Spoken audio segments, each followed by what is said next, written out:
Birupa bridge ଠାରୁ ମଙ୍ଗୁଳି ଛକ ପର୍ଯ୍ୟନ୍ତ 16 ନମ୍ବର ଜାତୀୟ ରାଜପଥ କଡ଼ରେ ଜବରଦଖଲ ଉଚ୍ଛେଦ ଆରମ୍ଭ ହୋଇଛି। ଏହି ଜବରଦଖଲ ସମୟରେ ବିଭିନ୍ନ ଦୋକାନ ମାଟିରେ ମିଶିଥିଲା ବେଳେ ନାମୀ ଦାମୀ ହୋଟେଲ ମଧ୍ୟ ମାଟିରେ ମିଶି ଯାଇଛି।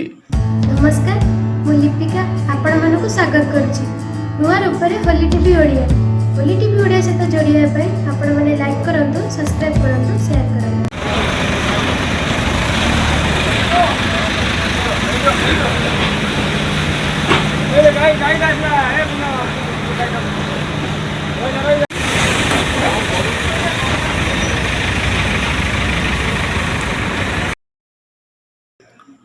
आगरू प्रशासन पक्षरु दुकान भांगिबाकू सूचना प्रदान करा जायतिला।